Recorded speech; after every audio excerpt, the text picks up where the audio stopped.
Today's video is going to be about Alone Against the Flames, which is a Call of Cthulhu single-player one-shot written by Gavin Inglis. I've always been interested in Call of Cthulhu, well, in particular, like the whole Lovecraft mythology and his little short stories and things. This seemed like a nice entry point into Call of Cthulhu because it explains the rules as we go. I did try to make a video about this before, and the whole thing felt to bits because I got confused in character creation. I was using the wrong rule set. Loads of things went wrong, and I mean, it's thematically appropriate anyway. Obviously, this is kind of a choose your own adventure thing, so there will be spoilers. So, without further ado, well, let's get cracking. The sun is high in the sky, a merciless ball of heat. You feel scorched by the time you reach the bus halt in front of Osborne's drugstore. It's a relief to put down your heavy cases and take off your hat for a moment. You find your face. It has been a long summer here in your hometown, and yet curiously, empty one.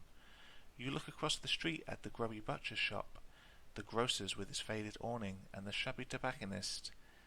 Mistrustful faces glare at you as they pass, eyeing your clothes and luggage. It was your parents' choice to live here, not yours. You were happy down south as a child, among Providence's white-walled houses and leafy churchyards. Perhaps this new job in Arkham will supply the change you need. Yet everybody you know in the world lives here. You know nobody in Arkham, not one soul. You ask yourself one last time if you are doing the right thing. The answer is here. None of your supposed friends have come to see you off. You are alone.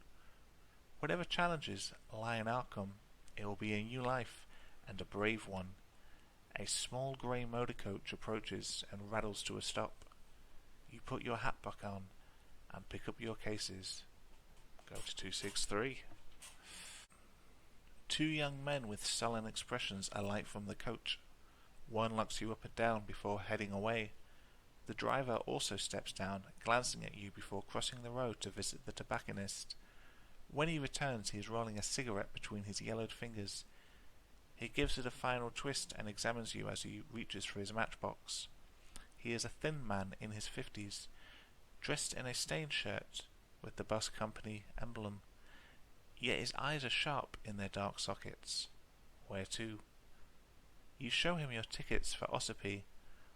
From there you will connect to Rochester and Portsmouth, before the coastal line to Newburyport, and finally, Arkham. You should be able to afford a rail ticket for at least some of the way, otherwise this would be the first of many long bus trips. The driver scratches the match and lights his cigarette. The end flares as he takes a draw. Then he exhales and gestures to the back of the coach. Luggage rack's back up here. So this is where we're going to put in our base stats, and it's pretty easy. We just allocate these numbers here. So I'll do that now.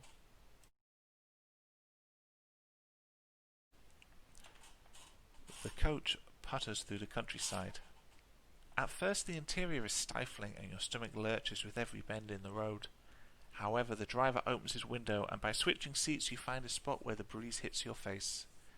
You soon relax into the journey, observing the quaint little hamlets that the coach serves. A heavy-set woman boards at one settlement and gives you a polite nod. She gets off at the next one. The road rises a little, passing cornfields and orchards. The leaves are turning and the trees are alive with glorious reds and golds. You have just begun to doze when the driver takes a tight bend at speed.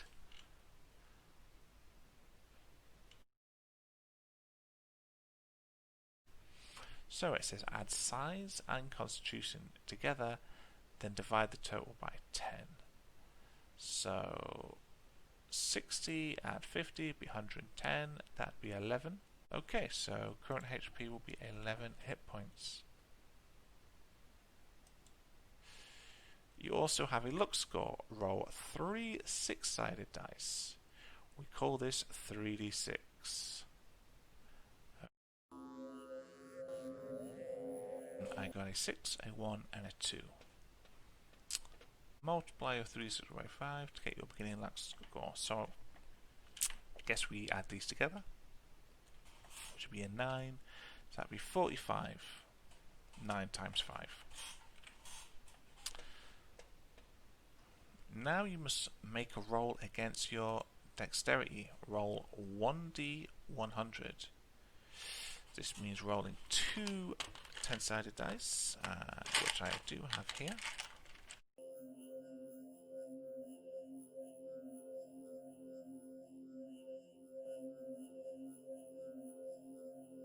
That's 41. Dexterity is 50, so we make the dex roll and we go to 261. Desperate yell awakens you. You feel yourself slide from the seat as the driver spins the wheel and the motor coach plunges off the road.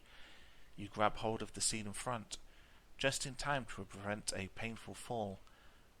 The coach stops with a thump. Now you see what has happened. A Fordson tractor has stopped in the road and your driver has had to swerve to avoid this steel obstacle. He leaps from his seat into the road, unleashing a string of curses at the farmer. You take a moment to catch your breath. Perhaps you should offer assistance, but the driver has already returned. He backs the coach up a little and threads it around the tractor, glaring at the farmer. You resume your journey. The driver takes the curves with more caution than before. He glances over his shoulder at you a couple of times. Sorry about before, he says. That fellow was dumber than a hog. I'm Silla's. What's your name? The accident was at least as much as Silla's fault as the farmer's, but it doesn't seem shrewd to antagonize the man while he is driving you through the middle of nowhere. So here we name our character. And for the purpose of this adventure, he's going to be between the age of 23 and 36. I reckon Alfred. Yeah, that's a nice 1920s name. Alfred Stewart. There you go. And he's going to be 24. He's going to be a young lad. Say a lad. The coach turns onto a narrower road, which weaves uphill through woodland. Silas becomes chatty. Going to Arkham, eh? Can't say I've ever heard of the place. Went to Boston once, didn't like it. Too much hustle and bustle. You got family there? A special someone waiting? The afternoon is wearing on. You see no harm in confiding in Silas about your new life.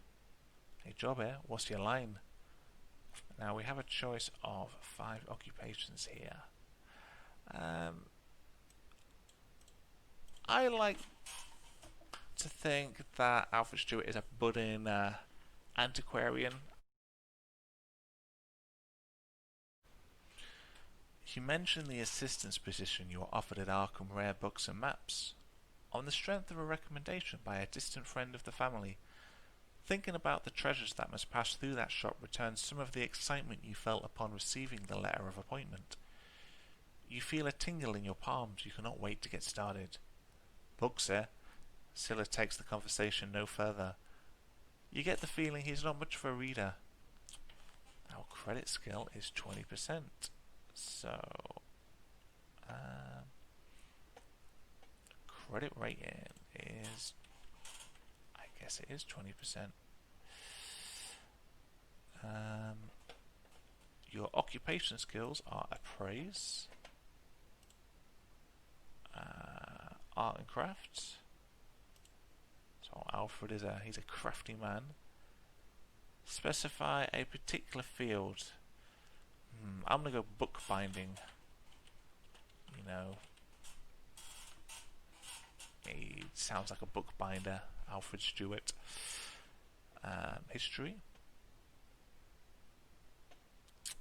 If I can find it, there we go. Library use.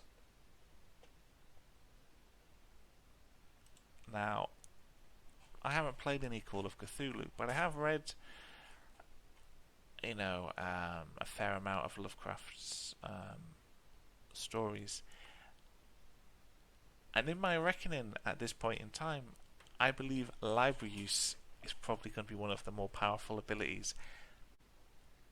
Other languages. I'm going to put... I know Lovecraft wasn't a fan of, people of Hispanic descent, so I'm going to put Spanish, just to be contrarian. Spanish. Spot hidden. Okay. And one of either charm, fast talk, intimidate, or persuade. I'm going to go with charm. I reckon this bookish little Alfred's going to be quite the charmer. You also pick one skill except Cthulhu Mythos as a personal speciality. Okay, so we get another one apart from Cthulhu Mythos.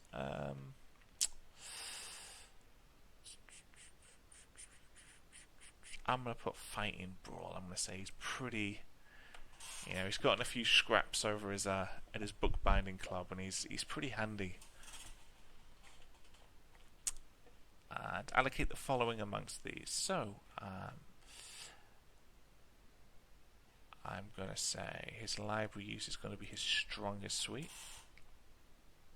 Second only to his hand-to-hand brawling. Spot hidden.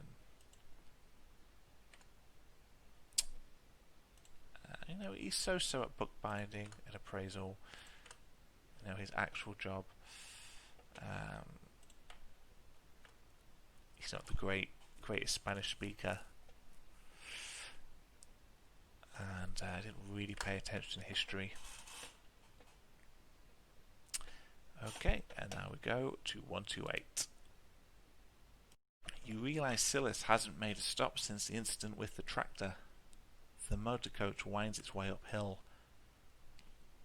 However, your thoughts are interrupted as the road crests the ridge, and you are treated to a magnificent view of the vista below. A creek snakes through the valley, breaking the rich autumn palette of the tree line. In the distance, the white mountains rise into hazy cloud. There is no settlement, not even a cabin, as far as the eye can see. Birds drift through the treetops, and you can just make out what might be two white-tailed deer lingering by the water. Perhaps you are making a mistake by moving to the city. Could you survive on your own in these lush wilderness? You have a base ability in most skills, listed in brackets after the skill name on the investigator sheet. See, I wondered what those were for. For instance, you have 20% in climb and a base dodge equal to half your dexterity. Choose 4 skills which are not your occupation skills, nor Cthulhu Mythos. These are your personal interest skills. Boost each of these by 20. Now Alfred, as well as being a trainee antiquarian,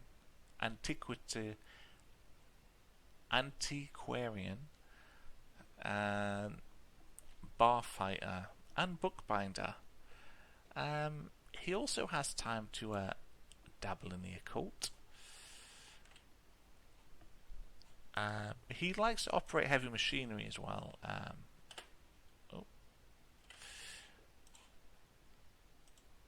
He likes to do a spot of account, and he likes to, balance his budget sheet at home. And he likes driving. He likes to drive his his grandmother to church every Sunday. The motor coach rattles on through the hills, and Silas lapses into silence. The sky darkens behind you, pinks tinting the clouds as the sun descends. Finally, a welcome sight comes into view, a settlement on the crest of a hill. This doesn't look like the pictures you've seen of Ossipee, but perhaps you can persuade Silas to stop while you stretch your legs. Minutes later, a harsh stuttering from the engine interrupts your reverie. Silas frowns and rattles the gear stick. The motor coach falters in its ascent. Silas utters a curse you don't recognize and grinds his teeth, struggling at the wheel. You seem to inch up the hill until you reach the first buildings, low dwellings constructed from a rough red stone. Silas wrestles the coach into a small bay off the road. He scrambles from his seat and makes for the engine compartment. Oh, looks like it could be our first skill check. You must now choose to make a roll against Drive Auto or Psychology. I see old Alfred and his recreational driving will hopefully serve us here. 91. Unfortunately, we do fail that roll. Silas opens the engine compartment and sticks his head inside. The hot metal pops and sizzles.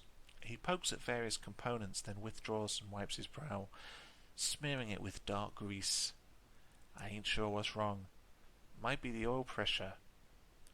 Might be something knocked off kilter when we took that spill. Can't do much until the engine cools neither. And with the light failing, I reckon we'll be here through the night. He wipes his hands on a rag. The shadows from your surroundings are already long, and the air is chilly. You feel stiff from the journey, and a night in the rickety coach sounds unappealing. Silas sees your dismay.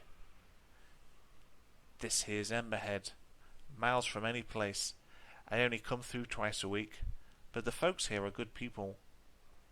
May Ledbetter keeps a spare room. She'll look after you. Up that alley, turn right, first house on the left. He scratches his cheek, looks again into the engine compartment and spits on the ground. Meet me back here at 8 in the morning, and we'll see how's we stand. I'm going to ask what Silas doing tonight, you know. Poor old coot, you know. What's he going to be doing? So, Silas, where are you going to be staying tonight? You ask about Silas' plans. He gives the engine a sour glance before answering. I've got acquaintances here in the village. Reckon one of them owes me a favour.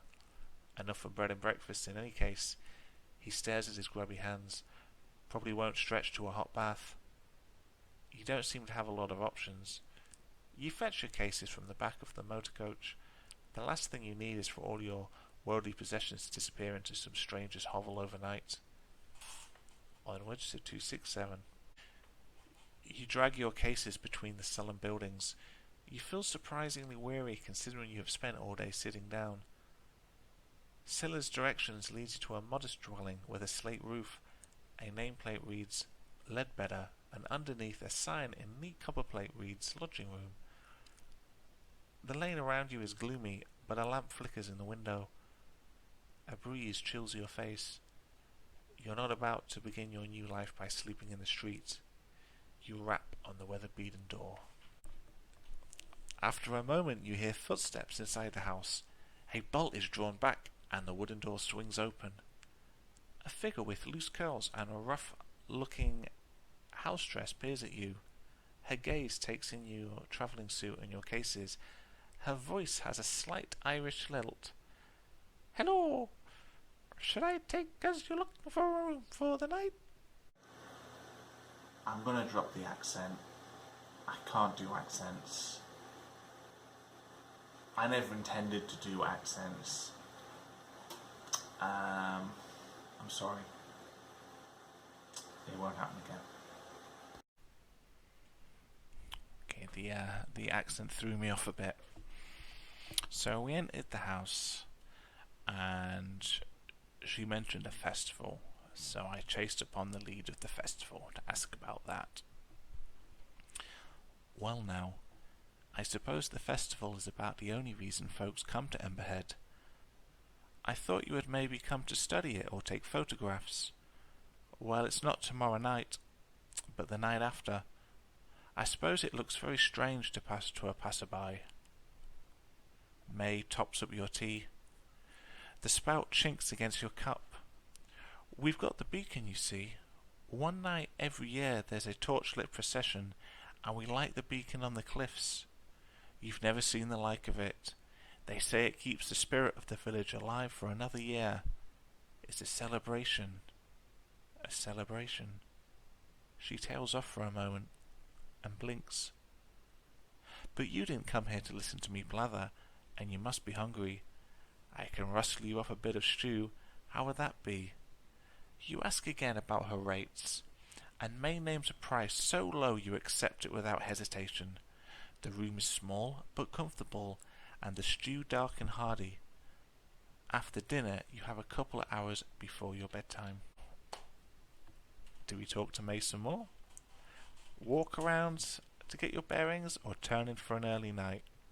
Well, if I was Arthur Stewart in a new town and it's a nice night, I would, I'd potter about. I'm going to see what's up.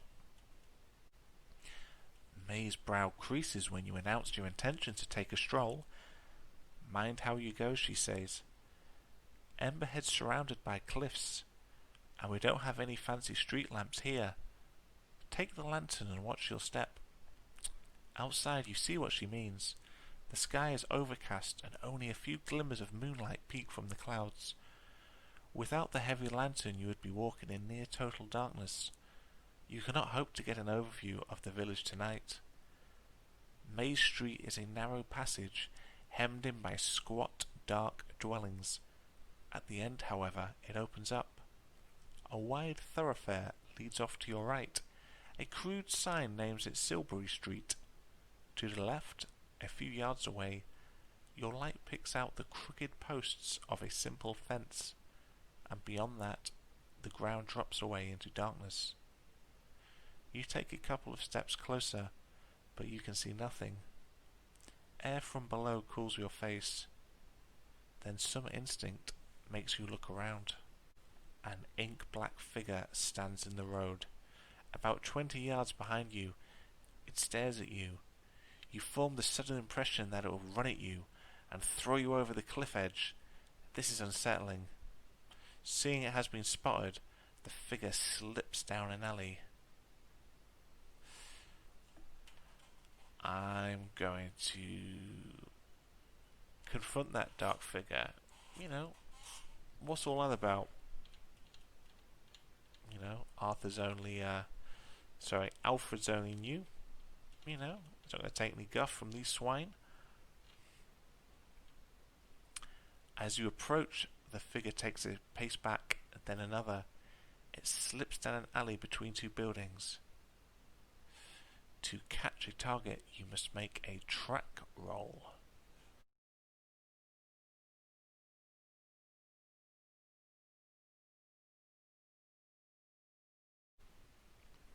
Unfortunately, Alfred did not roll under the 10 required to utilise his tracking skills. So, the figure moves fast, with almost silent steps. You are hampered with a heavy lantern in an unfamiliar environment. You emerge from the alley into a dusty courtyard. You can detect no sign of your quarry. You scratch around for a few minutes, but the figure has gone. It seems unwise to continue your stroll through unknown dark streets while this threatening presence is abroad. You head back to the Ledbetter house. May lets you in and settles back in her chair. Soon she begins to yawn. I believe I'll turn in. When would you like your breakfast? As May stands, you hear a clunk behind you. You look over your shoulder, but all you can see is a wooden door securely closed. May tuts. The young lady of the house should have been listening to us. Ruth, come and greet our guest. There is a short pause, then the door creaks open. Two wide eyes peer out from the gap between tousled hair and a rough nightgown. What do you say? The eyes blink. Pleased to meet you. Now get back to bed. The door closes again. My daughter Ruth, 10 years this summer. She's a delight and a torment all in one. Don't worry, she sleeps in with me. She'll not disturb you. Good night now. You retire to your room. It is a little chilly, but you are too tired to worry about lighting the fire. The sheets are clean and the bed soon warms up. The silence outside is strange after living in a town for so long, but you soon drop off. You dream of fire in the grate, coruscating colours shimmering through the dancing tongues of flame. At first they are tiny, almost microscopic, but they grow and grow until a kaleidoscopic inferno spills from the fireplace, spreading across the floor up the sheets. You wake with a start. Daylight glints through the curtains. You get up and examine the grates, blinking the sleep from your eyes. It is quite cold. If you have taken any damage, you may heal 1 hit point back from your night's sleep. May seems to have no running water, but has supplied some in a ceramic jug. You freshen up at the washstand and go in. She cooks a hearty breakfast and leaves you in a piece to eat. At about 7:30, you are paid up, packed and ready to go. You bid May goodbye and she wishes you the best for your new career in Arkham. Now, we did not succeed any skill rolls last night, so we will go to 192. You are already tired of your heavy bags. Hopefully Silas has repaired the motor, and you can resume your long journey. A sourpuss he might be, but the old driver seemed to understand his vehicle well enough. You pause to check your watch, still 20 minutes early, and round the final corner, the motor coach is gone. You put your bags down and search the area, trekking up and down slopes and around corners. At the edge of the village, you trace the long road back as it winds across the hills. 8 o'clock comes and goes. There is no coach to be seen. A passing villager notices your bags. Looking for the bus? I heard him take off at first light. He's due back in 3 or 4 days. If you need a place to stay, May Ledbetter rents a room. The man raises his hat to you and strolls on into the village. You curse Silas under your breath. Perhaps he went for parts, but you wonder if the old goat has stranded you here on purpose. May is doing laundry and looks surprised to see you again. Forgot something. When you explain the situation, she offers to store your bags while you try to arrange alternative transport. You are grateful to relinquish the load. Nobody here has anything like a car. She strokes her chin and narrows her eyes. Maybe you could find somebody with a horse and a cart for your bags. I could ask around later. Try Mr. Winters at the village hall. He'll know if anyone will. Or ask among the artisans. Their workshops are first left on Silbury Street. She reaches over and squeezes your wrist. Don't worry. I won't see you sleeping in the street, money or no money. You thank May and turn to face the village. You wander the streets of Emberhead without any particular destination in mind. The village is built on a relatively flat upland with splendid views. To the north, the hazy tips of the White Mountains reach for the heavens. To the south, the sparkling waters of Lake Winnipesaukee touch the horizon. The village itself takes less than 5 minutes to cross from edge to edge. You arrive on the winding road to the west. The only other road leads to the south, following a lower ridge of land as it turns east. In the southwest of the village, an open grassy space borders a ruined church, its graveyard cresting the cliffs. To the northeast, the 3 main thoroughfares meet at a raised black metal structure. It looms stark against the blue sky. Well, we may now ask about transport, seek out the village hall, walk down to the lower level and check out the eastern road, go to that metal structure, explore the church, or look for people with their own transport needs. Alfred is going to examine the larger metal structure. You walk up the approach. The most central of the village's major streets, it points directly at the odd metal structure. As you emerge from the shade of the nearby buildings, you are greeted by a magnificent panorama spread from north to the southeast. The last colours of fall tint the hills in a sleepy gold. The structure, by contrast, is made from uncompromising iron singed black. It supports an immense curved platform at the level of your head. Further struts stake up to a central point. It looks like there may have been some kind of sculpture at one time, but are now twisted and melted beyond recognition. An older gentleman passes, looking up at you with rheumy eyes. "Are you here for the festival?" he asks. "That's the beacon. When they light it, night after the next, you'll be able to see it 10 miles away." He gives a little nod of satisfaction, then moves on, leaning on his walking stick. Now you notice bundles of wood tied and stacked against the buildings nearby. Perhaps this festival would be an interesting diversion, but you really must head to Arkham as soon as possible. Make a spot hidden roll.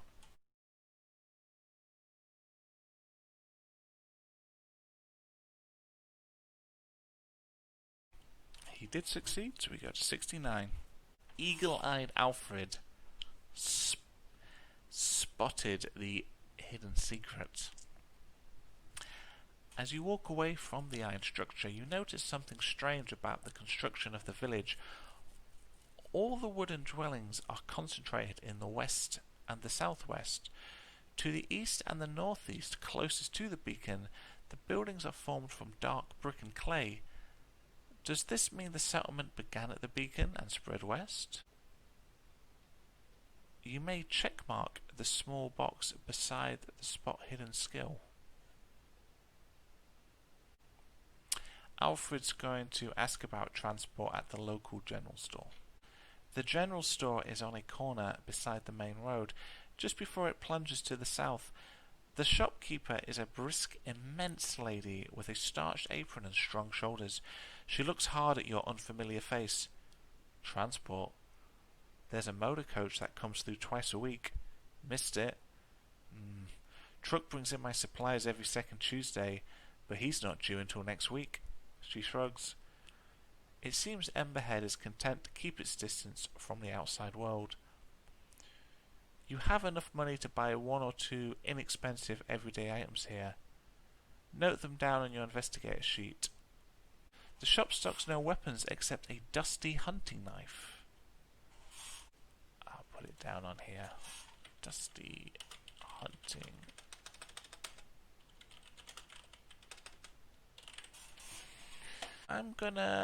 Alfred's gonna look for local people with their own transport needs. Not far from the Ledbetter house, on the north side of Silbury Street, there is an open courtyard. The rhythmic tattoo of a hammer seems to announce your approach. The courtyard is the busiest location you have yet seen in Emberhead. It is bordered by a ring of workshops. Some are brick buildings, some only rough huts. A blacksmith ceases to hammer, thrusting something red and glowing into a bucket of cold water. A weaver looks up from his loom, blinking at you a moment before returning to his shuttle. A potter, engraver, and carpenter each work in their own space, exchanging friendly banter. You move among the artisans, chatting about their work. Eventually you bring up the question of export. Some of them send occasional packages with Silas. Some restrict their custom entirely to villagers. You receive no suggestion about alternate transport. Make a psychology roll.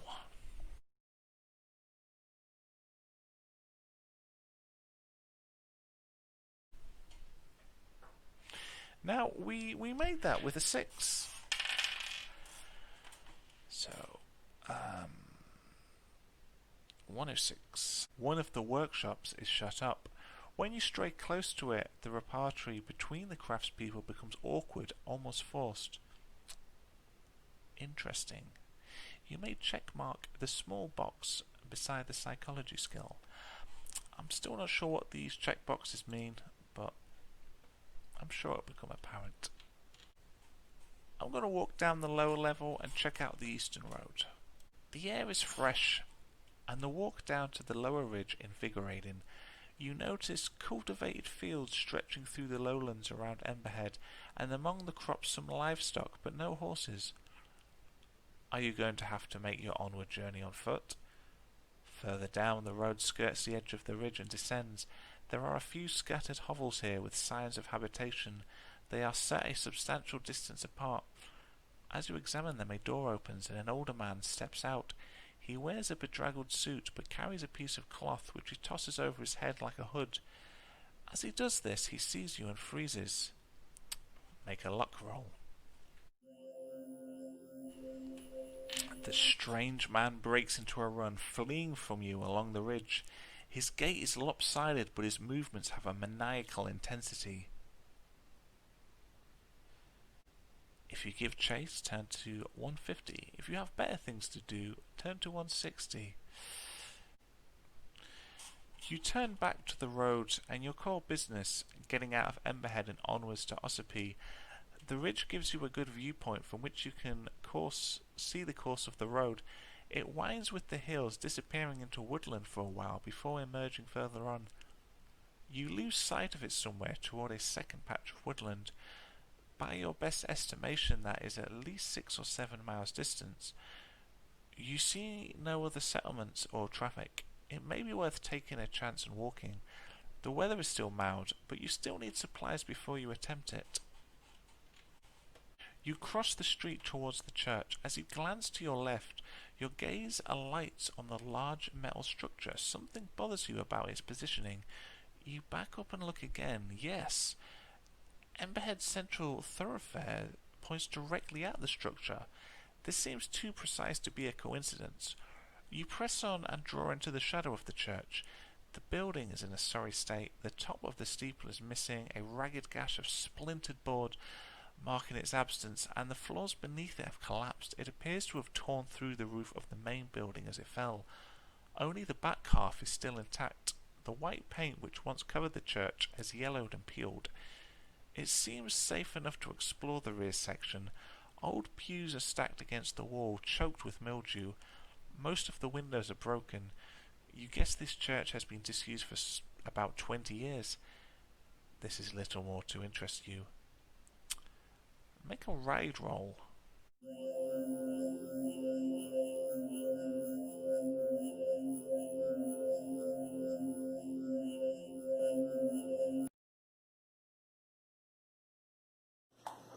So, Alfred's had a look around the town. He's met a few strange characters, and we've had a few skill checks. I'm enjoying it so far, but I'm not sure where it's going, and there's been a lot of editing as well. It's slowed me down a lot. So I think I'll continue the story, but maybe with a little less polish. And as always, thanks for watching.